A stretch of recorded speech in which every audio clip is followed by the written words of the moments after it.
من فيض مولانا الغفور قرآن رب العالمين جاء لنا نبراس نور فيه السعادة واليقين أسمى المعاني في السطور نسمو بها دنيا ودين نلقى الشفاعة في النشور بدلائل النور المبين في حفظه تحلو الأمور ما خاب من يرجو المعين نلقى الشفاعة في النشور بدلائل النور المبين بدلائل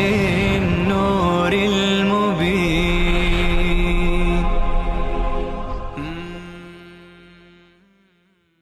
أعوذ بالله من الشيطان الرجيم. بسم الله الرحمن الرحیم. ان الله اشترى من المؤمنین.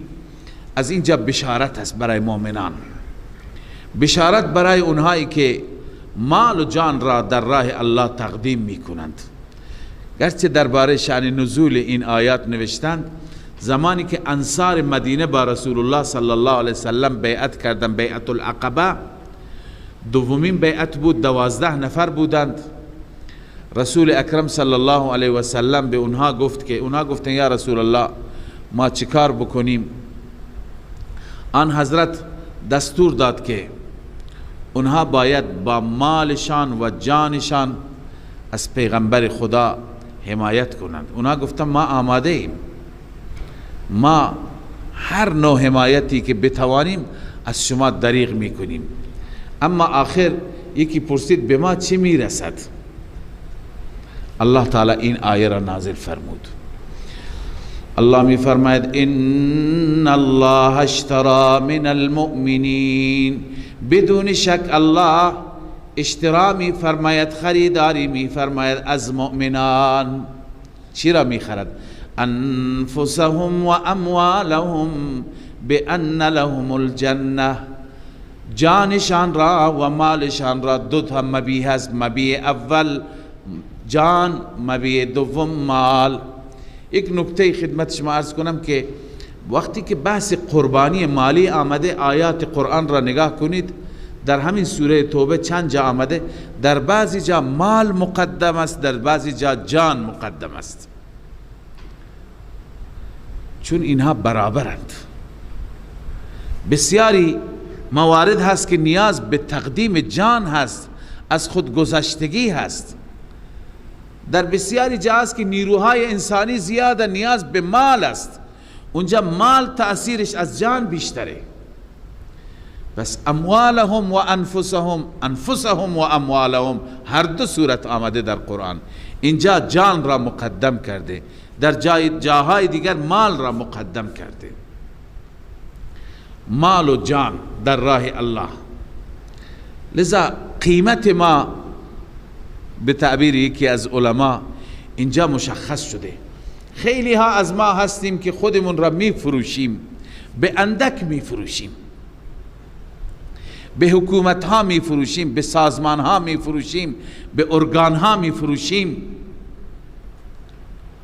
در مقابل این فروش نمایندگی می کنیم بر علیه دین، بر علیه مسلمانان، برای مسلمانان چاه زدن، برای مسلمانان مشکل تراشیدن. این فروختن است، یا خود فروشی هست یا دین فروشی هست. بعضی ها می روند تجسس مسائل دینی را جاهای دیگه می کنند. ببینید قیمت انسان را، قیمت انسان آیا همین دلارها هستند؟ قیمت انسان همین پول بی ارزشی هست که انسان ماهانه از یک جایی بگیرد و در مقابل خیانت کند با دینش، یا نه خودش را بفروشد به خریداری که بیشتر دارد؟ اون خریدار کی هست؟ الله هست. ان الله اشترى، الله مشتری است. اینجا اشترا به کار برده شده. خریدار است، شما فروشنده باشید. چی میخرد الله؟ دو چیز، انفسهم و اموالهم، جانشان را و مالشان را. چه میدهد؟ بأن لهم الجنه، این ثمن است، این مبلغ است، قیمت است، قیمت شما بهشت. بأن لهم الجنه، به این که برایشان بهشت است. یقاتلون فی سبیل الله، این بیان اشتراح است، اینا در راه الله می جنگند. یقاتلون فی سبیل الله، می جنگند در راه الله. فیقتلون و یقتلون، اینها می کشند دشمنان خدا را. و یقتلون، و خودشان کشته می شوند، شهید می شوند. وعدا علیه حقا، الله می فرماید این وعده هست بر الله، وعده حق است که این وعده نه تنها در قرآن است، فی التورات والانجیل والقرآن، این وعده هم در تورات است، هم در انجیل است، هم در قرآن است. و من اوفا بعهده، هر کسی که به عهد و پیمان خودش وفا بکند، من الله، از جانب الله. الله می فرماید ای حبیب من، ای پیغمبر یا ای مؤمنان، فاستبشروا، بشارت باد شما را، مجد باد شما را، ببیعکم الذی بایعتم به آن بیعی، به آن معامله‌ای که شما معامله کردید با آن، به وسیله آن معامله با خدا معامله کردید، شما را مجد باد. و ذلک هو الفوز العظیم، این رستگاری بزرگ است، این کامیابی بزرگ است. گاهی هستن مردان خدا معامله میکنن با خدا، یه جایی میبینند یک نیاز مهم دینی هست که با یک اقدام، با اقدام یک نفر کل مشکل حل میشه، مشکل شهر حل میشه، مشکل مجموعه حل میشه، میان معامله میکنند. و چه زیبا گاهی همین تعبیر را میکنن، میگن ما آمدیم معامله بکنیم با خدا. لذا الله میفرماید رستگاری عظیم این هست. در دنیا انسان نتیجه را نمی بیند، اما اونجا می بیند. التائبون العابدون، بعد از این اوصاف این مؤمنین بیان شده. اینها چه کسانی هستند که خدای عزوجل خریدار اونهاست و قیمتشان بهشت است. الله می فرماید التائبون، اینها کسانی هستند که التائبون دائما توبه می کنند. العابدون، وصف دوم، کسانی هستند که العابدون فقط الله را عبادت میکنند، بنویسید فقط لله، فقط الله را عبادت میکنند. الحامدون، کسانی هستند که فقط الله را حمد میکنند. السائحون، کسانی هستند که سیاحت میکنند. السائحون را چند نوع تفسیر کردند. بعضی گفتن سیاحت، سیاحت امتی الجهاد، رسول الله فرمود سیاحت امت من جهاد است، یعنی جهاد میکنن در راه الله. بعضی میگن با توجه به این که بحث جهاد گذاشت، سائحون سیاحت چی هست؟ روزه را میگویند، روزه دار هستند. صائمون یعنی سائحون یعنی صائمون. روزه هم یک نوع سیاحتی هست، یک نوع تفریحی هست، گشت و گذاری هست. اونهایی که روزه واقعی داشته باشند از این عالم مادی، از عالم خورد و خوراک، از عالم عیش و نوش، این را ترک می کنند، برای چند ساعت از این عالم خداحافظی می کنند، وارد دنیای دیگه میشند، وارد عالم معنوی میشند، عالم ملکوت میشند. فقط به خاطر الله نمی خورند، نمی نوشند، نه نزدیک زن میرند، نه از بقیه لذات استفاده می کنند و در بحر الله، در یاد الله. این سیاحتی هست.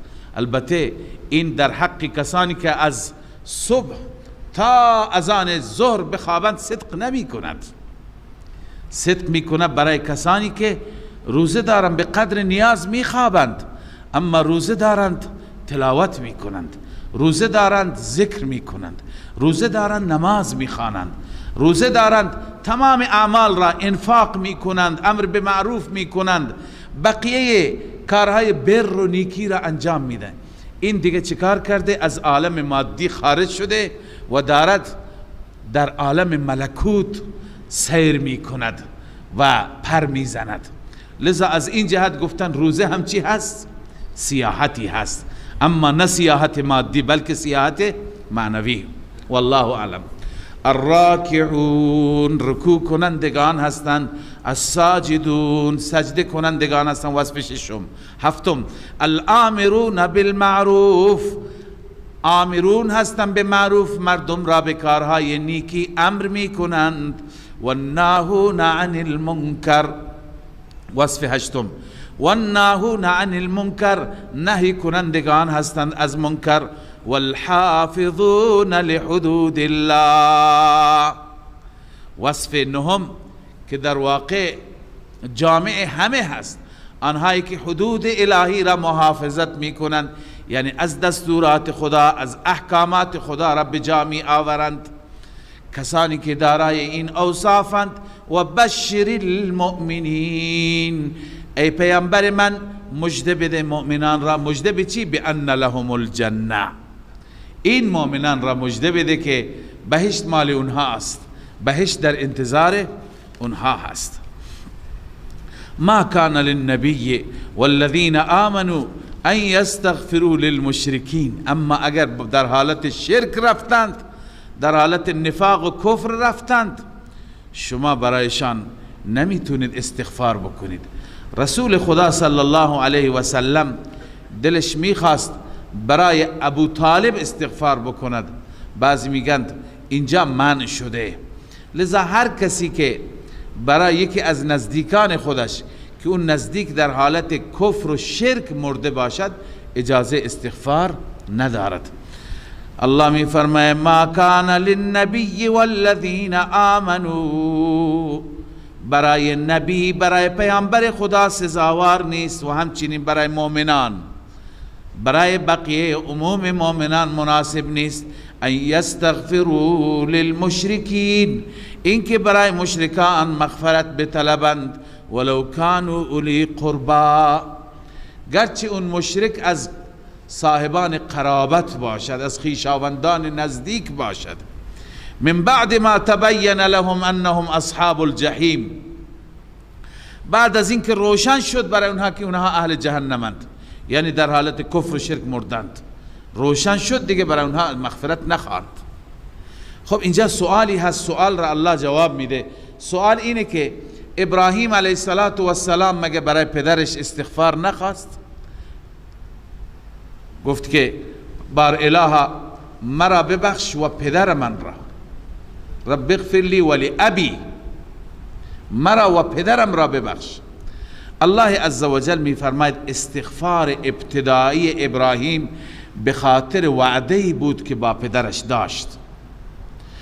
به پدرش گفت که من میرم ولی از برای تو از خدا مغفرت میخوام. منظور از مغفرت اینه که خدا هدایتت کنه، ایمان بیاوری، بخشوده بشی. و ما کان استغفار ابراهیم لابیه الا عن موعده وعدها ایاه، استغفار ابراهیم برای پدرش نبود مگر به خاطر وعده بود، لا استغفرن لك و ما املک لك من الله شیء، من برایت حتما از خدا مغفرت میخوام. اما بعد از اینکه ابراهیم متوجه شد که پدرش دشمن خداست، دیگه اعلان تبری کرد. دشمن خداست یعنی چه؟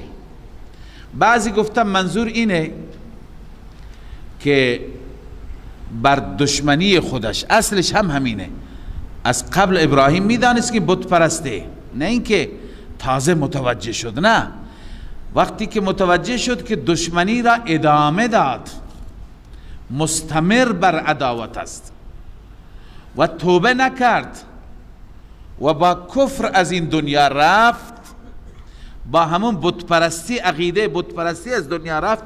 چون ابراهیم خودش هجرت کرد و آمد، دیگه از پدر خبر نداشت، بعدا از طریق وحی با خبر شد. خدا گفت که دیگه برایش دعا نکن، اون با کفر مرد.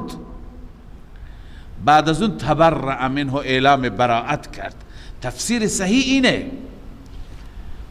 الله می فرماید و ما کان استغفار ابراهیم، نبود استغفار ابراهیم لابیه برای پدرش، الا عن موعدت وعدها ایاه، مگر از وعده‌ای که وعده کرده بود با او، بر اساس وعده‌ای. فلما تبین له انه عدو لله، وقتی که واضح شد برای ابراهیم که این پدر دشمن خداست، عدو لله، دشمن الله است، تبرأ منه، تبری جست از او، اعلام براءت کرد. ان ابراهیم لأواه حلیم. علت وعده چی بود؟ ابراهیم اواه بود، نرم دل بود و حلیم بردبار بود. لذا ابراهیم به این خاطر مغفرت خواست. ولی شما بقیه نخواهید، شما بقیه اجازه ندارید. وما كان الله ليضل قوما بعد اذ هداهم حتى يبين لهم ما يتقون. الله عزوجل وقتی که فرمود شما مغفرت نخواهید، خب تا به حال خیلی ها خواستند برای پدرانشان، برای خویشاوندانشان، نمیدونستند که برای اونها مغفرت ممنوع هست. لذا الان ممنوع شد. 1 سال پیش، چند سال پیش همش ما خواستیم، تکلیف اونا چی میشه؟ اونا را الله تعالی می فرماید که بعد از اینکه الله عزوجل مؤاخذه، بعد از اینکه نهی کرد، قبل از نهی هر چی گذشته مؤاخذه نمی کند بر اونها. و ما کان الله لیضل قوما بعد اذ هداهم، نیست الله تعالی که گمراه بکند قومی را بعد از اینکه هدایت کرده. و گمراهی مؤاخذه هست. حتی یبین لهم ما یتقون، حتی که خدا بیان بکنه برای اونها اون چیزی که باید بترسند. بعد از اینکه بیان کرد و هنوز منصرف نشدن، بعدا خدا مؤاخذه میکند. ان الله بكل شیء علیم، بدون شک الله به هر چیز دانا هست و این دلیل توحید است. ان الله له ملک السماوات والارض، فقط و فقط پادشاهی آسمان ها و زمین برای الله است، لا لغیره. یحیی و یمیت، اون ذات است که زنده می کند و می میراند. و ما لکم من دون الله من ولی ولا نصیر، ای بندگان نیست برای شما بغیر از الله هیچ ولی، هیچ حامی و هیچ نصیری، هیچ نصرت کننده. لذا دیگران را به عنوان ولی و حامی ندانید، فقط خدا را حامی خودتان بدانید. خب لقد تاب الله، از اینجا اعلام چی هست؟ اعلام قبولیت توبه. عرض کردم چند گروه بودند. اولا الله تعالی در رأس اینها قرار میده اون مهاجرینی را و اون انصاری را که در سخت‌ترین شرایط رسول الله را تبعیت کردند، پیروی کردند. الله میفرماید بر اونها رجوع کردم، یعنی اونها را بخشیدم، اینها دیگه از گناه پاک شدند. دوم اونهایی که خودشون را به ستونها بستند، اونها را هم الله به توبه اونها را قبول کرد. سوم بالخصوص اون 3 نفر الله میفرماید، اون 3 نفر را اینجا الله یاد میکند، چون توبه اونها واقعا توبه بود و سخت بود بر اونها. امتحان و آزمایش سختی آمد، حتی که تحریم شدند از طرف زن و فرزند، ولی الله عزوجل آخر اونها را بخشید. این اعلام است. الله می فرماید لقد تاب الله، بدون شک به درستی که الله رجوع کرد، الله توبه قبول کرد. توبه به معنی رجوع هست، بازگشت هست. رجوع ما به معنی توبه کردن است، رجوع الله به معنی پذیرفتن توبه یا بخشیدن.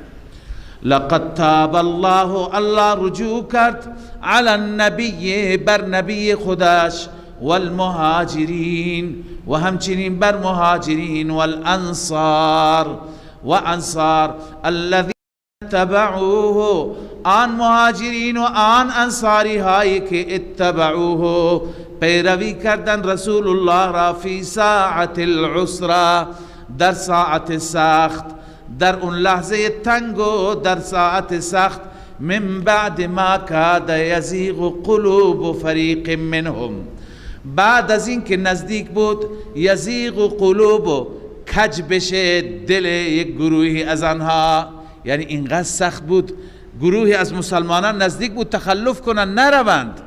یزیغ قلوب فریق منهم، کج بشه دلهای یک گروهی از آنها. ثم تاب علیهم، سپس الله بر آنها رجوع کرد، نگذاشت آنها منحرف بشن. انه بهم رؤوف رحیم، همانا الله نسبت به آنها رؤوف است و مهربان است، رأفت دارد، نرمی دارد. وعلى الثلاثة الذين خلفوا، همچنین الله پذیرفت توبه 3 نفری را و رجوع کرد بر 3 نفر. علی الثلاثه، بر آن 3 نفری که خلفوا، آنها پشت سر گذاشته شدند، تخلف کردند، نرفتند به جهاد. الله اینها را هم توبه اینها را هم قبول کرد، بر اینها هم رجوع کرد.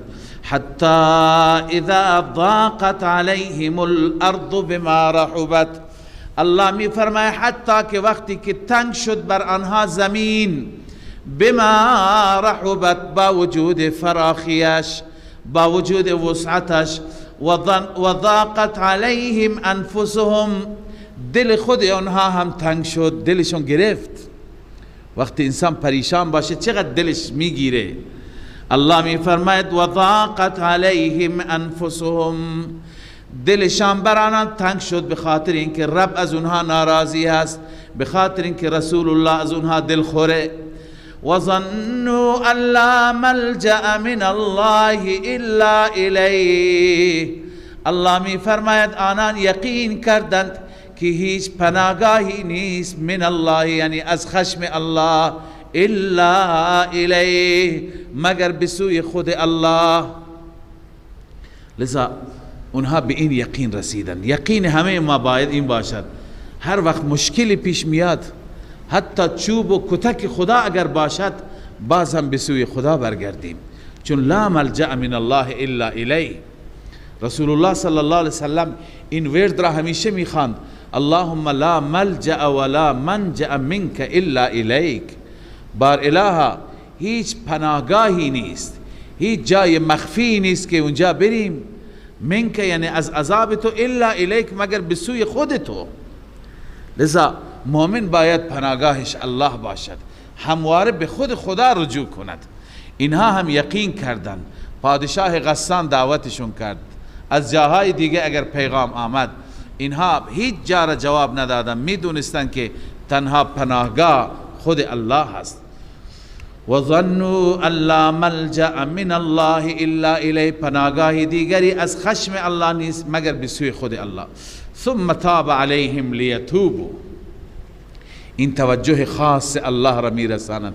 سپس الله بر اونها رجوع کرد، لیتوبوا، تا اینها در مواقع مختلف توبه کنند، در مواقع مصیبت و معصیت و پریشانی هر جا اینها توبه کنند. ان الله هو التواب الرحیم، همانا الله عزوجل تواب هست، توبه پذیر است، الرحیم مهربان است، هر کسی توبه بکند الله میپذیرد. یا ایها الذین آمنوا اتقوا الله، بعد از این خدای عزوجل ترغیب میده به سوی اخلاص، به سوی تقوا، و همچنین راهکار بیان میفرماید، راه حل تقوا را بیان میفرماید. الله میفرماید یا ایها الذین آمنوا، ای کسانی که ایمان آوردید، اتقوا الله، از خدا بترسید. تنها بگوییم آمنا، ایمان آوردیم کافی نیست، باید از خدا ترسید، یعنی ایمان با اخلاص باشد، ایمان ریایی نباشد، ظاهری نباشد. اتقوا الله، اتقوا الله نسخه ایمان است. اگر میخوای ایمان خوب داشته باشی، تقوا را و راه تقوا و راه خدا ترسی را انتخاب کن. اما تقوا چگونه ایجاد میشه؟ ببینید تقوا الله فرموده و کونوا مع الصادقین، شما با صادقین باشید. این راه حل، راهکار، یکی از راهها. قرآن خیلی راهها پیشنهاد داده. یکی از اونها این است که همیشه با انسانهای صادق، اونهایی که صداقت دارند، با اونها بنشینید. صداقت چه کسانی دارند؟ گرچه علما تعریفات زیادی کردن، گفتن صداقت، صادق اونهایی هستند که نفاق ندارند، یعنی قولشان با عملشان هماهنگ است. بعضی گفتن علمشان با عملشان هماهنگ است، یعنی هرچی علم دارند همونطور عمل هم میکنند، یا هرچی میگویند همونطور عمل میکنند.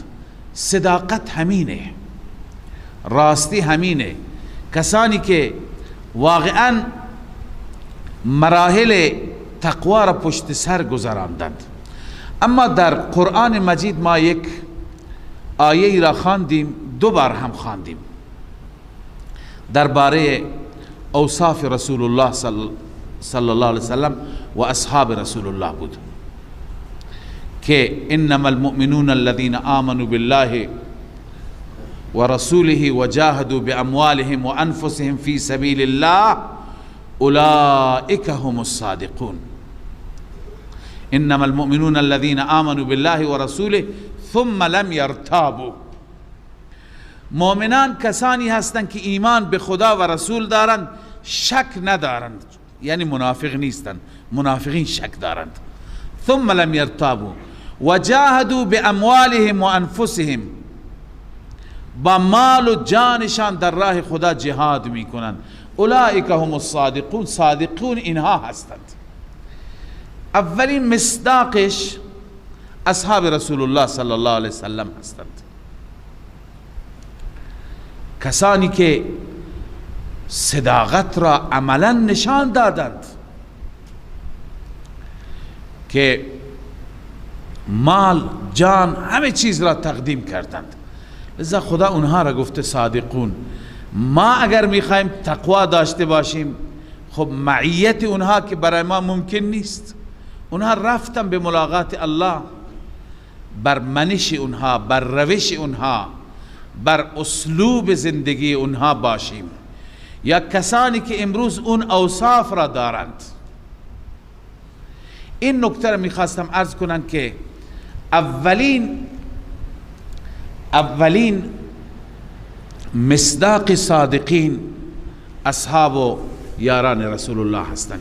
این نکته را به این خاطر میگم که آقای تیجانی که یک نویسنده معروفی هست و بعدا معروف شده، ما معروفش کردیم، آقای تیجانی یک کتابی نوشته به نام مع الصادقین، در عربی هست، فارسی ترجمه شده همراه با راستگویان.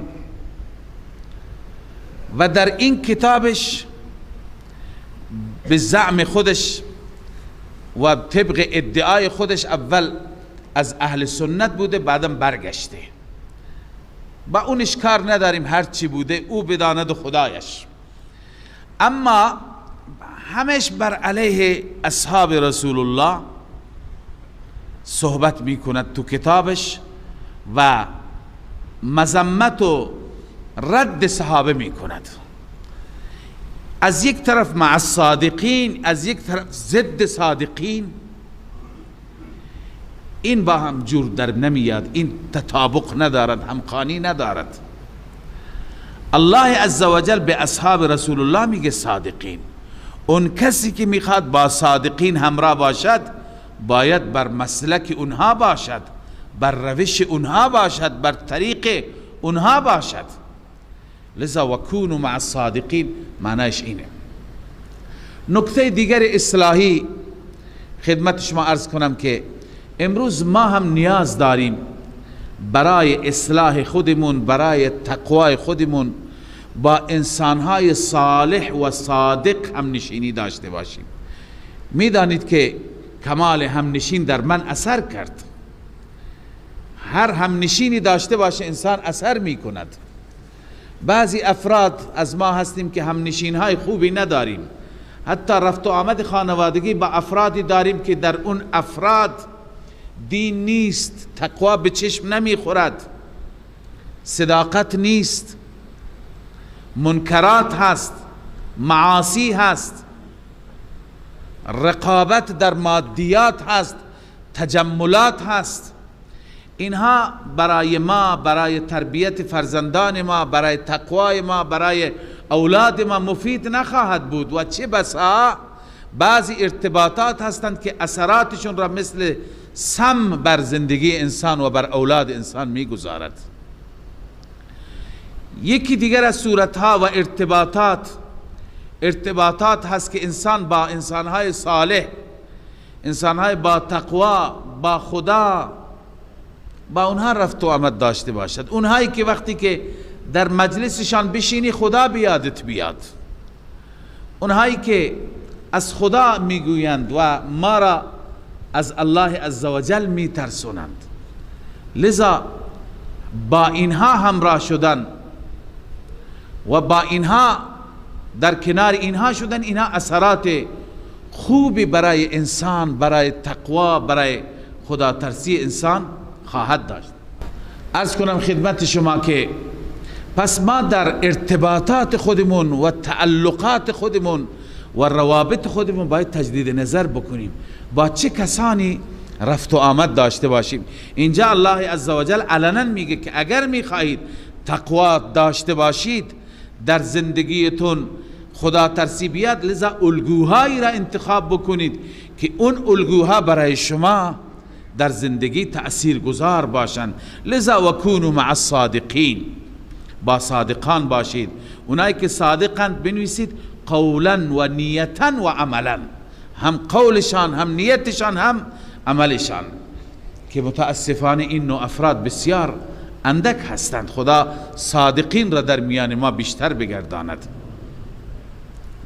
ما کان لأهل المدینة و من حولهم من الاعراب. من یک نکته‌ای که در دلم هست، این هم خدمت شما عرض بکنم. اون اینه که بنده اعتقاد دارم و مطالعه اندکی که کردم که کسانی که به شکل جماعت در راه خدا تشکیل میشند و به منظور دعوت و تبلیغ میروند، اینها یکی از مصادیق صادقین هستند. به چه دلیل؟ دلیل اینه که اگر علم کم دارند، بر اساس همون علم عمل میکنه. یاد گرفته که روز 300 بار مثلا فلان اذکار را بخوان، پایبند روش. یاد گرفته که تهجد اینقدر فضیلت داره، پایبنده بر اون. یاد گرفته که فلان ذکر، فلان ورد، فلان نماز، فلان دعا، هر چی که یاد گرفته، اندک یاد گرفته، عمل میکند. لذا یکی از صورتها که میخواهیم تقوا در وجود ما بیاید، با اینها همراهی بکنیم، با اینها تشکیل بشیم، با اینها بریم. قطعا اثر میکند. ببینی یه جوانی که قبلا هر چی بهش گفته میشه از طرف پدر و مادر، از طرف بقیه خیرخواهان، تأثیری نیست درش، ولی وقتی که همراه میشه، چند روزی با این جماعت همراه میشه، برمیگرده، میبینیم کل تغییر آمده، کل انقلاب آمده. ظاهرش، باطنش، آدابش، اخلاقش، تقوایش، همه چیزش فرق میکنه. این به خاطر این هست که با جماعت صادقین همراه شده. و بعض اون محیط هم تأثیر گذار است. محیط مسجد هست، محیط ذکر است، محیط یاد خدا هست، اول و آخر این هست. لذا گاهی ما نیاز داریم به خاطر تزکیه خودمون، به خاطر اصلاح خودمون همراه بشیم که اینها گروهی هستند بدون نام شهرت، بدون عرض کنم که اینکه ادعایی داشته باشند، ساده ساده میرن میگه اگر بلد هستی به ما یاد بدید، ما نیامدیم به شما یاد بدیم. لذا تواضع هست، عمل هست، نماز هست، ذکر هست، یاد خدا هست، مذاکره و خیرخواهی هست، امر به معروف نهی از منکر که صفات متقین هست. قطعا انسان بره، در وجود انسان تقوا میاد، در وجود انسان تحول میاد. یکی از بهترین صورتهای اصلاح در عصر ما، در دور ما، که در واقع مدرسه سیاری هست برای اصلاح و تزکیه که همه علما و جمهور علما هم تایید کردن این مسیر هست که انشاءالله هر وقتی فرصتی میشه از کار فارغ میشیم، در تعطیلات هست و غیره، همراه باشیم انشاءالله اون چیزی که قرآن گفته نصیب ما میشه. ما كان لأهل المدينة ومن حولهم من الأعراب ان يتخلفوا عن رسول الله. الله می فرماید برای اهل مدینه و من حولهم، اطراف اونها از اعرابی ها، سزاوار نیست ان یتخلفوا عن رسول الله، اینکه تخلف کنند از رسول الله، از فرمان رسول الله سرپیچی بکنند. ولا يرغبوا بانفسهم عن نفسه، و نه اینکه رغبت بکنند برای نفسهای خودشون از نفس رسول الله. به چه معنا؟ به این معنا که خودشون خوش بگذرانند، خودشون در راحت باشند، در ناز و نعمت باشند و رسول خدا بره مشقت و رنج تحمل بکند؟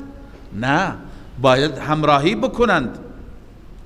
لذا الله می فرماید ذالک بانهم لا یصیبهم ظمأ، این به سبب این است که به آنان هیچ تشنگی نمی رسد، ولا نصب و نخستگی، ولا مخمصة و نگرسنگی، فی سبیل الله، در راه الله، ولا یطؤون موطئا، و اینها زیر پا نمی گذارند هیچ موطئی را، هیچ جایی را که زیر پا می گذارند، یعنی محل قدمشان، که یغیظ الکفار، کفار را به خشم در میارند، هر جایی که میرند و موجب خشم کفار میشن. ولا ینالون من عدو نیلا، و حاصل نمیکنه از هیچ دشمنی حاصل کردنی، یعنی دشمنی را میکشند، اسیر میکنند، غنیمت به دست میارند، الا یعنی هر کاری میکنند در راه خدا، الا کتب لهم به عمل صالح، مگر برای آنها در مقابل این عمل صالح نوشته میشه. ان الله لا یضیع اجر المحسنین، الله عزوجل پاداش چنین نیکوکاران و مخلصین را ضایع نمیگرداند. ولا ينفقون، همین افراد چرا با رسول الله معیت بشه؟ چرا در همه سختی ها در کنار رسول الله؟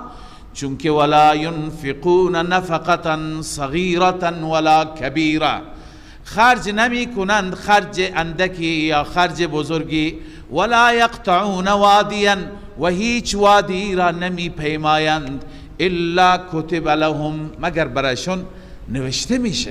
هر کاری در راه خدا انسان می کند، حتی که در حدیث شریف می آید که انسان که بر اسبی سوار هست و اسب پس افگنده می اندازد، پشکلی می اندازد، هم برای این انسان اجر نوشته میشه.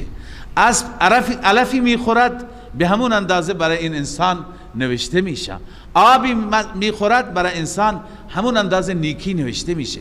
هر چه اتفاق میافتد در این راه برایش نوشته میشه. الا کتب لهم لیجزیهم الله احسن ما كانوا یعملون، عاقبت و نتیجه میشه که الله جزا میده.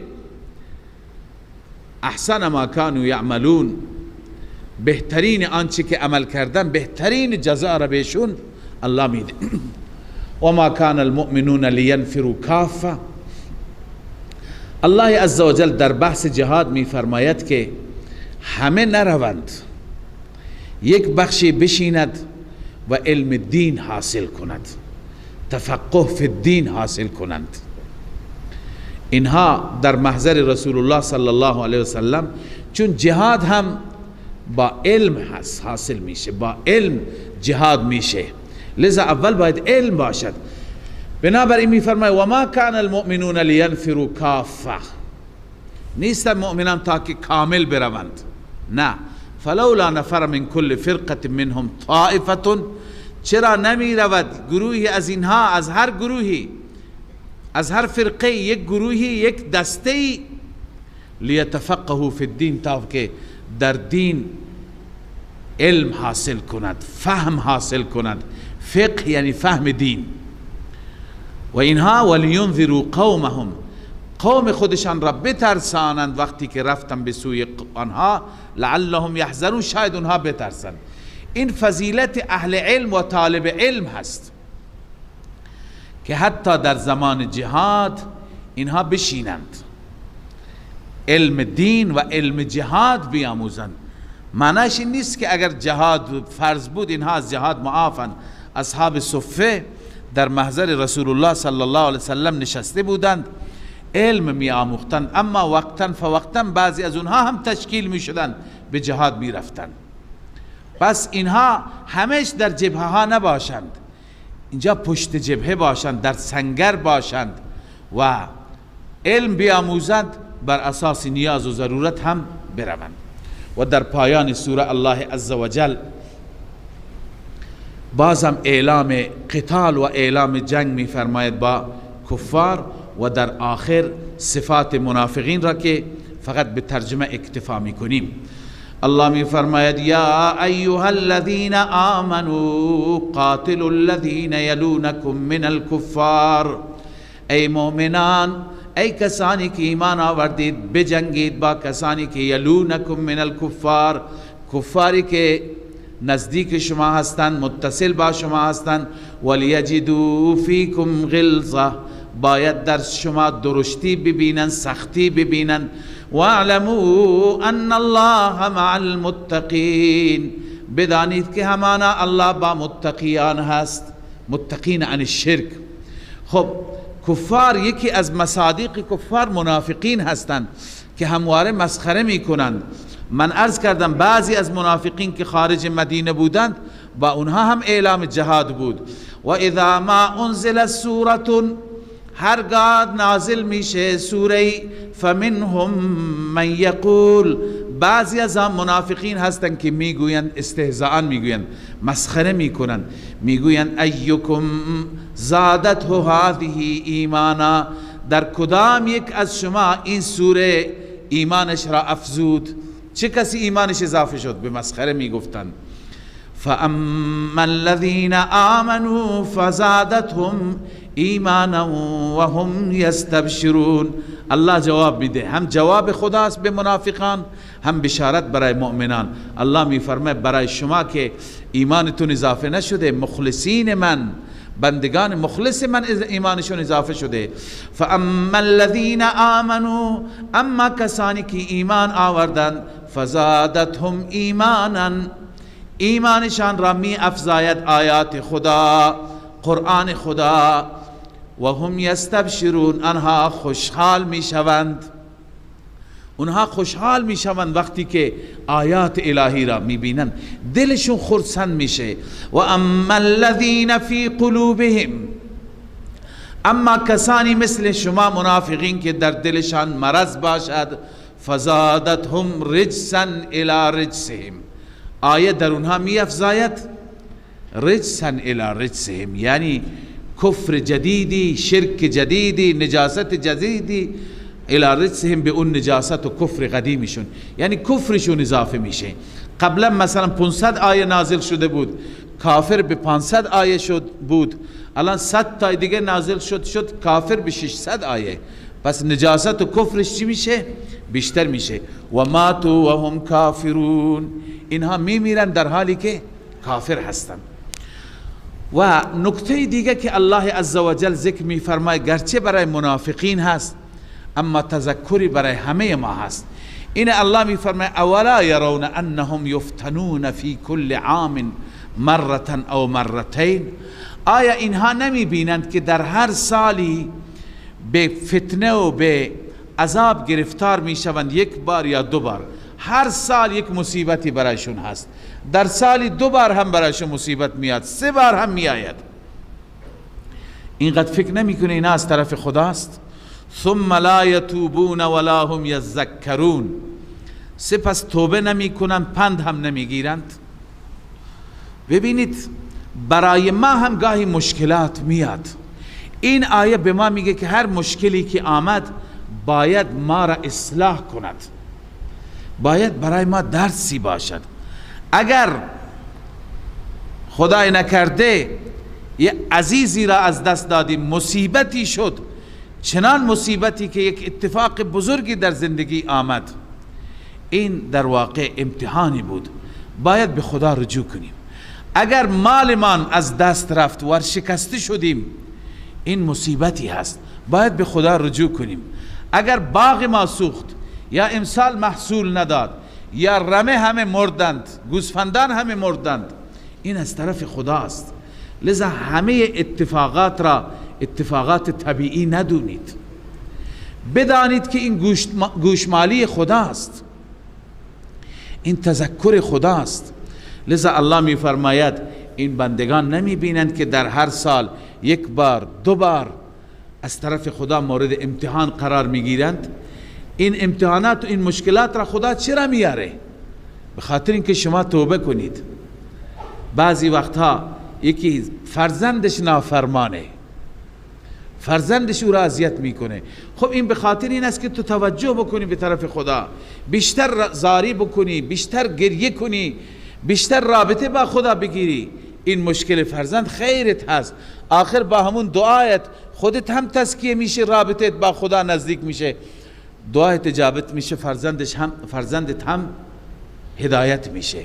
لذا الله هر چی که میاره، مشکل خانوادگی، مشکل بازار، مشکل دینی، همه و همه توش حکمت هاست.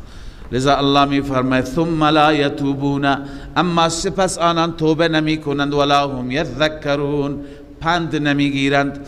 و اذا ما انزلت سورة نظر بعضهم الى بعض، الله می فرماید هرگاه سوره نازل میشه نگاه میکنند بعضی به سوی بعضی به بعضی نگاه میکنند که میخوان برند فرار کنند.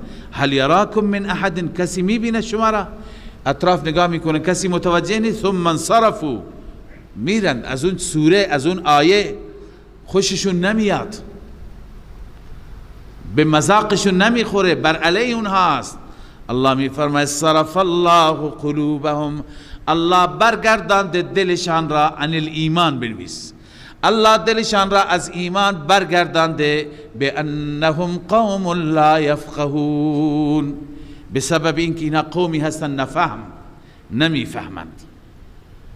لذا بحث منافقین و مطالب اصلی سوره که بحث عمدهش منافقین متخلف از تبوک بود، بیان شدن. در آخر الله عزوجل نعمت بزرگی را برای ما یادآوری می کند که نجات ما، موفقیت ما هم در دنیا و هم در آخرت اینه که از این نعمت خوب استفاده بکنیم. اون نعمت چیه؟ رسول الله و اتباع رسول الله. پس اینجا ترغیب به اتباع رسول الله هست و چه اوصافی الله برای این رسول محبوب بیان فرموده که از اینجا معلوم میشه این پیغمبر خدا چقدر خیرخواه ماست، چقدر شفقت داره، چقدر دلش بر ما میسوخت و تا آخرین لحظات ندایش و فریادش و زمزمش امت و امت بود. و از احادیث معلوم میشه که در قیامت همش پیغمبر مواظبت میکنه تا از امتش دفاع بکنه. یک گروه را میبرند فورا میگه اینا امت من هستند، میگه نه تو نمیدانستی اینها بعد از تو چه کردن. لذا همش در صدد شفاعت، در صدد سفارش، میگه بر حوض ایستادم که اونجا شما را آب بدم. حتی الامکان نمیگذاره که این امت به سوی پرتگاه بره. لذا این رسول سزاوار صلات و سلام هزاران بار در روز هست که ما به طرفش و برایش بفرستیم. الله می فرماید لقد جاءکم رسول من انفسکم، همانا آمده پیش شما رسول جلیل القدر و عظیمی، من انفسکم از خود شما، عزیز علیه ما عنتم، الله می فرماید که سخت هست بر او، ما عنتم آن چیزی که شما را در مشقت می اندازد، هر چیزی که باعث تکلیف و رنج شما باشد بر رسول الله سخت میشه. حریص علیکم، حریص است بر شما، یعنی بر هدایت شما. این رسول دلش میخواد شما هدایت بشید، حتی بر کفار حریص بود و الله عزوجل چندین جا تذکر داد شما کارت را این علیک الا البلاغ، بر تو بلاغ هست، پیام خدا را برسان. فلعلک باخع نفسک الا یکونوا مؤمنین. مطلب آیه این است که تو خودت را کشتی از اینکه ایمان نمی آورند. چرا اینقدر غم میخوری؟ چرا اینقدر جوش میزنی؟ ولا تحزن علیهم ولا تک فی ضیق، بر اینها غم نخور، در تنگنا نباش، هر توطئه و مکری میکنند. لذا این پیغمبر خیلی حریص بود. حریص علیکم، حریص است بر شما، بالمؤمنین رؤوف رحیم، بالخصوص برای مؤمنان. اون که حریص بود برای همه، مؤمن و کافر، منافق. منافقین را میدونست اینا منافقند، به روی خودش نمی آورد، خجلشون نمی کرد و اذیتشون نمی کرد، با تندی برخورد نمی کرد. اخلاقش چه اخلاق زیبا بود. انس رضی الله تعالی عنه می فرماید در ظرف 10 سال یک کلمه تندی هم به من نگفت که من خادمش بودم. لذا الله می فرماید حریص علیکم، حریص است بر هدایت شما، بالمؤمنین رؤوف رحیم، نسبت به مؤمنان بالخصوص رؤوف الرحیم است. رأفت و نرمی دارد و مهربان است، مهربان است، مؤمنان را دوست دارد. رسول اکرم صلی الله علیه و سلم از ما به عنوان اخوان یاد کرد. به صحابه گفت که بعد از شما برادران ما میایند. صحابه گفت برادران من میایند. صحابه گفت یا رسول الله مگه ما برادرت نیستیم؟ گفت نه، شما اصحاب من هستید، اونایی که بعدا میان برادران منند.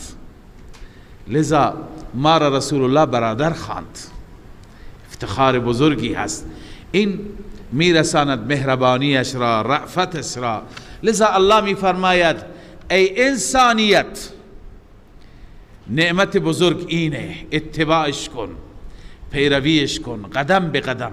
وقتی که زنده هست در حیاتش از او پیروی کن، وقتی که از این دنیا رفته از سیرتش، از سنتش مو به مو اطاعت کن، پیروی کن، در زندگیت احیا کن. اون وقت قدردان این پیغمبر گرامی شدی و اون وقت انشاءالله معیتش، شفاعتش نصیبت میشه. اما اگر الله می فرماید سر باز زدند این مردم، مخاطبین تو قبول نکردند، فان تولوا، اگر از قبول حق و از اتباع رسول پشت دادند و سر باز زدند، فقل حسبی الله، ای پیامبر بگو الله کافی هست. حسبی الله لا اله الا هو. در آخر مضمون اصلی و هدف اصلی توحیده که یادآوری میشه. هیچ معبودی نیست به غیر از الله. هدف فرستادن این پیغمبر هم همینه که این ثابت کنه که هیچ معبودی نیست به غیر از الله. علیه توکلت، فقط و فقط بر او توکل کردم. و هو رب العرش العظیم، او مالک عرش عظیم هست. صدق الله العظیم. من فيض مولانا الغفور قرآن رب العالمين، جاء لنا نبراس نور فيه السعادة واليقين، أسمى المعاني في السطور، نسمو بها دنيا ودين، نلقى الشفاعة في النشور بدلائل النور المبين، في حفظه تحلو الأمور، ما خاب من يرجو المعين، نلقى الشفاعة في النشور بدلائل النور المبين، بدلائل